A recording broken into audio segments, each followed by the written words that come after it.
Hi there, what is up? I'm Kathy Williams, your residential realtor here in Orlando, Florida. And if this is your first time to my channel, welcome. I talk about the Orlando lifestyle and all things real estate. And if that is something that you're interested in, then go ahead and subscribe to my channel and click that bell. And that way you won't miss out on any upcoming videos. So today, let's get into this. I'm really excited about my bold predictions.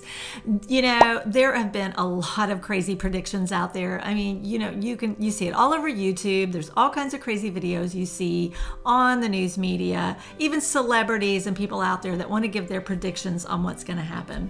And I just got to say, where do they get their info? Where do they get their data? Is it just something they pluck out of the sky, out of their just ideas of what's going on?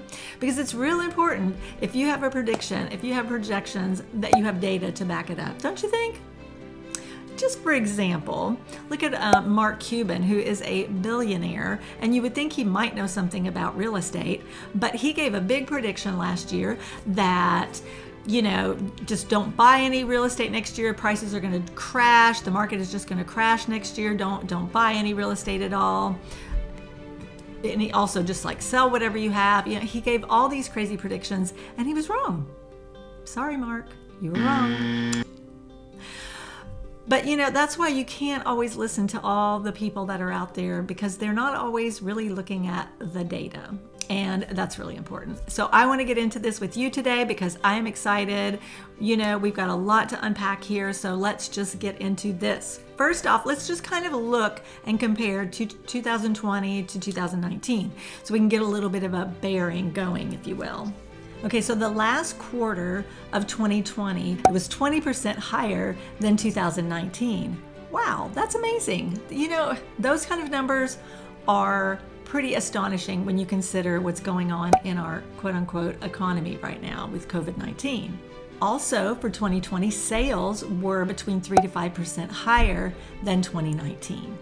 And then home prices, drum roll please, 7.9 to 9% higher than 2019. So prices went up 7 to 9% higher than 2019. Nobody predicted that, right, Mark Cuban? Nope, nobody predicted it. So I'm just saying, you can't always listen to those people, but this is the data. This is exactly what happened this year. Our numbers came in way higher over 2019, not what anybody expected. However, if you watch a couple of my videos that I did last year projecting what was going to happen when COVID-19 hit, I had predicted that home prices by the end of the year would go up by 1%. And again, that's information that I get from my trusted sources. And it was very conservative, but it went way higher than that. So it's important to get good data, wouldn't you say? Let's continue. So let me just share with you who I get my data from. I trust implicitly the Brian Buffini Company. They are a nationwide coaching company and business coaching company, and they have been doing bold predictions for the past 25 years, and they have not been wrong once. So I really like to follow what they say and their data because it's excellent data and it's on the money every time. The other person that I trust implicitly is Dr. Lawrence Yun. He's the chief economist at the National Association of Realtors. This guy is a rock star. He knows his data. He crunches these numbers all day long. And let me tell you, he's amazing. He's amazing. What his data is that if there were 30% more homes on the market last year, our sales would have been so much higher, even than what they were. And the numbers probably would have gone up. Well, they definitely would have gone up. The other thing that he projects for the coming years is that, you know, people are wanting larger homes. People are wanting to get into bigger homes because a lot of people are working from home. So, you know, and I can attest to that because I have people all the time that are coming to me and they say, well, we only need a 3-bedroom, but we need a 4-bedroom because we need an office. So this is absolutely true. Thank you, Lawrence Yun.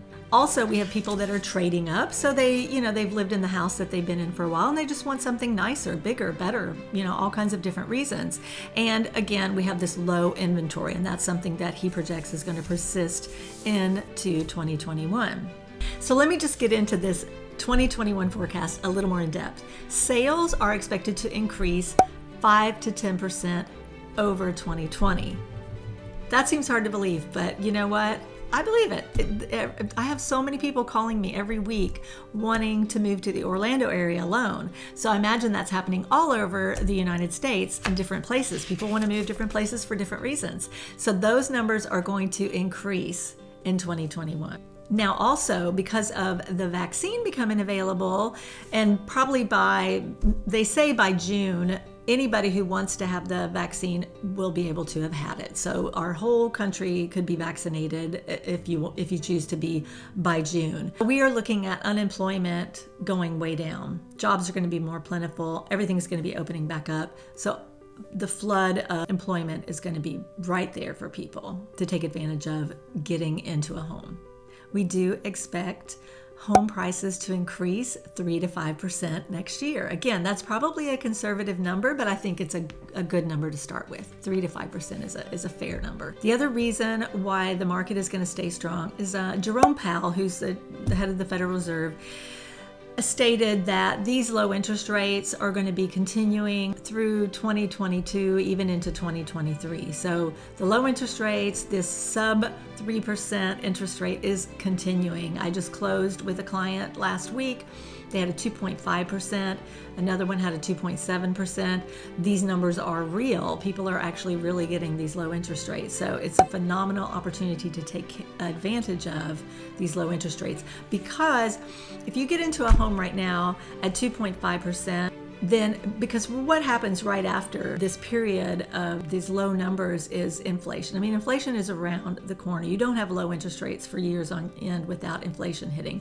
And if you are locked in at this low interest rate, when inflation hits, you are going to be thanking your lucky stars, because that is the best hedge against inflation, is having your own home and having it at a low interest rate. So now I know some people might disagree with me, but this is the numbers, so I don't know how you can disagree with me, but you can.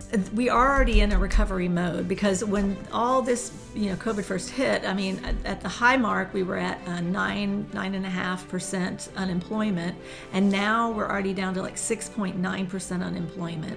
So we're getting very close to the mark. I think it's 6% unemployment is practically full employment. So we're really close to getting back to where we need to be. And I know that means that people aren't fully employed, maybe full-time, there may be part-time employment, but we're going to get back down to a better number here throughout the year. So it's going to really help the economy and help things move forward. Just another reason why real estate is going to do well this year. Also, before I get going too far, what people are ranting about on YouTube is about the foreclosure, about forbearance. And I just have to chime in on that for just a minute. If you're in forbearance on your loan and you still don't have a job yet, I do recommend that before you even consider any type of foreclosure on your property or look at that as your last resort, please, please, please, please, please talk to a real estate agent. Let them give you a value on your home. It's called a comparative price analysis on your home, so that you can see what your home is worth. You may have a nice amount of equity in your home, and if you sell it at fair market value right now, then you could walk away with a chunk of change. And I mean that facetiously. You can walk away with a lot of money from your home. If you keep the forbearance going, or if you go into foreclosure, you could lose all of that plus your home. So you definitely want to talk to a realtor, get a price on your home, see what it's worth, see if it's worth putting it on the market. Because right now, even if, a lot of people, even if 5% more people put their homes on the market, we still wouldn't even have a balanced market. Right now, we have about 5 to 6 weeks of inventory. So if you increase that by 20%, you're still only at maybe 3 months inventory. And again, like I said, it takes six months of inventory to create a balanced market. So even if quite a few homes came on the market, it wouldn't flip it to a buyer's market yet. So we're still looking at a ways to go, especially with the low interest rates, the high demand. What's happening is it's called decentralization. People are moving from the big cities out into the country, or just even out into the suburbs. So for example, if they are in Miami and they don't want to be in the big city anymore, because they don't have to be, they can live anywhere. A lot of people are working from home and they don't have to be in the big city. They may want to move just a couple hours away, or again, like I'm getting a lot of people from Miami who want to move to Orlando and just live in the suburbs here.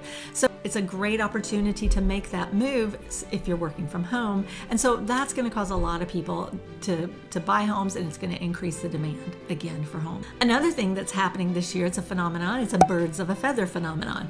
And that's where people are making a move for political reasons, or religious reasons, or whatever reason. They're thinking that, like, if I live in this state here in this city, it's going to be more like me. It's going to be more of a bird of a feather thing. So that's another thing that's causing people to move. They want to be in an area where it's more like-minded to how they think.